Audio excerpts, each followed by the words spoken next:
Hello guys, कैसे हैं आप सब। आशा करता हूँ आप सब स्वस्थ होंगे, खुश होंगे, मस्त होंगे और मेरा यूट्यूब चैनल भी देख रहे होंगे।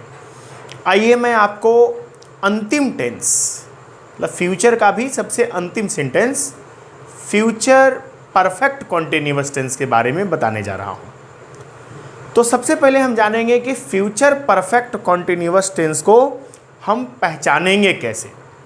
तो जिस हिंदी वाक्य के क्रिया के अंत में रहेगा, रहेगी, रहेंगे या रहा होगा, रही होगी, रहे होंगे प्लस समय दिया रहे। चूंकि रहेगा, रहेगी, रहेंगे सिर्फ रहेगा तो वह फ्यूचर कॉन्टिन्यूअस टेंस हो जाएगा और उसी में कॉन्टिन्यूअस में ही जब समय लग जाता है तो वह परफेक्ट कॉन्टिन्यूअस हो जाता है।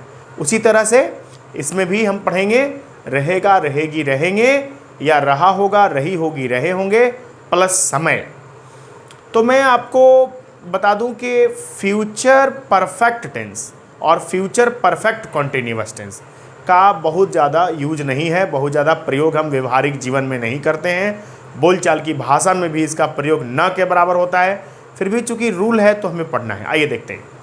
तो फ्यूचर परफेक्ट कॉन्टिन्यूअस टेंस, आइए अफर्मेटिव सेंटेंस में राम 2 घंटे से गाना गा रहा होगा, इस तरह से। राधा 3 बजे से नाच रही होगी, इस तरह का सेंटेंस हम पढ़ते हैं। तो इसका रूल क्या है? सबसे पहले हम सब्जेक्ट लगाएंगे, उसके बाद विल हैव बीन लगाएंगे। Subject plus will have been plus verb का फोर्थ फॉर्म प्लस ऑब्जेक्ट, उसके बाद फॉर या फ्रॉम प्लस टाइम। अब एक चीज ध्यान दीजिए, सिंस के जगह पर फ्यूचर में हम लोग फ्रॉम लगाते हैं। आपको पता है, मैंने पिछली वीडियो में बताया है कि फॉर का प्रयोग हम लोग अनिश्चित समय के लिए करते हैं, अनसर्टेन टाइम। फॉर का प्रयोग हमेशा अनसर्टेन टाइम के लिए होता है, जैसे 2 घंटे से फॉर 2 आवर्स, 3 महीने से फॉर 3 मंथ्स, 2 वर्षों से फॉर 2 ईयर्स, इस तरह से। अब सिंस का जहां हम प्रयोग करते हैं वहीं फ्यूचर में हम फ्रॉम का प्रयोग करते हैं, क्योंकि फ्यूचर में सिंस का प्रयोग नहीं होता है। तो अब जहां सिंस का प्रयोग करते हैं थोड़ा उसके बारे में भी और जान लें कि सिंस का प्रयोग या फ्रॉम का प्रयोग जो हम फ्यूचर में करते हैं सिंस के जगह पर, इन सब का प्रयोग हम लोग सर्टेन टाइम के लिए करते हैं, निश्चित समय। जैसे 2 बजे से, तो सिंस 2 o'clock, और फ्यूचर में फ्रॉम 2 o'clock। 10 जनवरी से या रविवार से, सोमवार से, इस तरह का जब दिया रहे आपको वर्ड तो उसके पहले हम लोग सिंस लगाते हैं, मतलब कि पास्ट और प्रेजेंट में जब आप पढ़ेंगे तो सिंस लगाएंगे, लेकिन उसी जगह पर जहां हम सिंस लगाते हैं फ्यूचर में हम लोग फ्रॉम लगाते हैं। आइए, तो राम 2 घंटे से गाना गा रहा होगा। Ram will have been singing a song for 2 hours.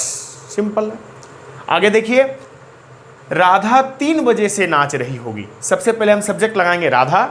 Rule कहता है subject plus will have been plus verb का fourth form plus object plus for या फ्रॉम प्लस टाइम। तो राधा 3 बजे से नाच रही होगी, तो Radha will have been dancing.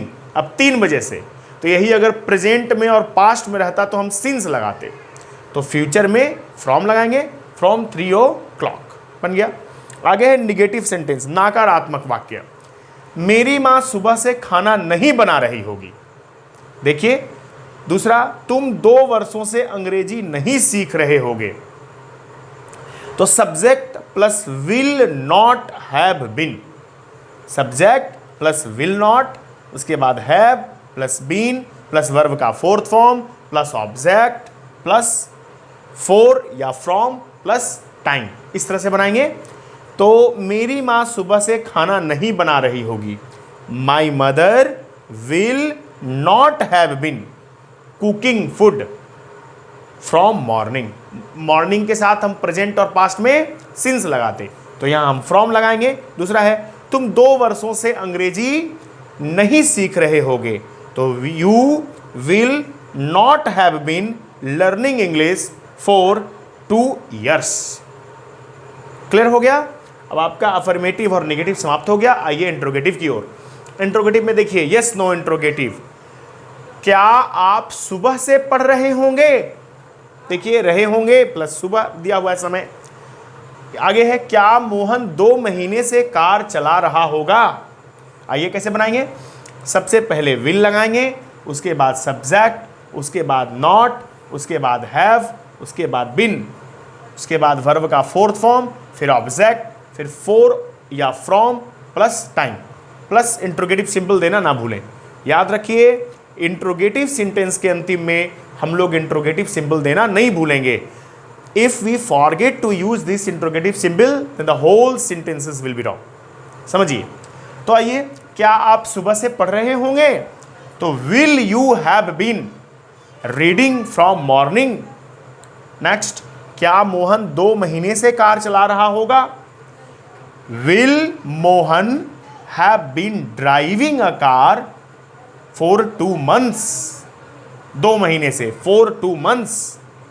Solve हो गया। आगे है WH वर्ड इंट्रोगेटिव।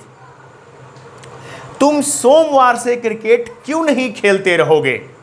दूसरा, आप 2 घंटे से अंग्रेजी कैसे बोलते रहेंगे? देखिए, WH वर्ड, अब ये जो यस नो इंट्रोगेटिव बनता है, उसी में जब हम WH वर्ड फर्स्ट में लगा देते हैं तो वह WH वर्ड इंट्रोगेटिव बन जाता है। सेम वही रूल रहता है सभी टेंस में, सभी सेंटेंसेस में यही रूल है कि यस नो इंट्रोगेटिव में हम लोग हेल्पिंग वर्ब को सेंटेंस के स्टार्ट में कर देते हैं, और WH इंट्रोगेटिव में हम लोग यही यस नो इंट्रोगेटिव के पहले WH वर्ड लगा देते हैं। आइए, तो तुम सोमवार से क्रिकेट क्यों नहीं खेलते रहोगे? ये रूल मैंने आपको बता दिया। WH word plus will plus subject plus not plus have been plus verb का fourth form plus object plus for या सिंस प्लस टाइम, आइए प्लस इंट्रोगेटिव सिंबल। तो अब तुम सोमवार से क्रिकेट क्यों नहीं खेलते रहोगे? तो why will you not have been playing cricket from Monday? यहाँ सिंस लगता अगर हम प्रेजेंट और पास्ट में बना रहे होते। आगे देखिए, आप 2 घंटे से अंग्रेजी कैसे बोलते रहेंगे? तो how will you have been speaking English for 2 hours? इस तरह से ये आप इसके चारों सेंटेंस आपने पढ़ लिए। पॉजिटिव भी, निगेटिव भी, इंट्रोगेटिव का भी 2, यस नो इंट्रोगेटिव और WH इंट्रोगेटिव। आशा करता हूँ आप सबको ये वीडियो अच्छा लगा होगा। आप सब लोगों ने पूरी जानकारी प्राप्त कर ली होगी और इस प्रकार से टेंस पूरा समाप्त हो गया। हमने सिस्टमेटिक वे में प्रेजेंट इंडेफिनिट से स्टार्ट किया और प्रतिदिन मैं वीडियो बनाकर आपका ये फ्यूचर तक का पूरा फ्यूचर परफेक्ट कॉन्टिन्यूअस टेंस तक का मैंने पूरा वीडियो अपलोड कर दिया है। आप मेरे YouTube चैनल से एक एक टेंस का अलग अलग वीडियो खोज सकते हैं, पढ़ सकते हैं, सीख सकते हैं। अब अगले वीडियो में मैं फिर कोई नया चैप्टर इसी तरह से एक क्रमबद्ध तरीके से सिस्टमेटिक वे में बनाकर मैं आप तक सारी सूचनाएं पहुंचाऊंगा। इसीलिए मैं फिर से आग्रह करता हूं कि मेरे YouTube चैनल को आप सब जल्दी से जल्दी सब्सक्राइब कर दीजिए और अपने लोगों को शेयर कर दीजिए, लाइक भी कीजिए, कमेंट भी कीजिए और बेल आइकन को दबाना ना भूलिए, उसको भी प्रेस कर दीजिए। Thank you for watching this video. Thank you.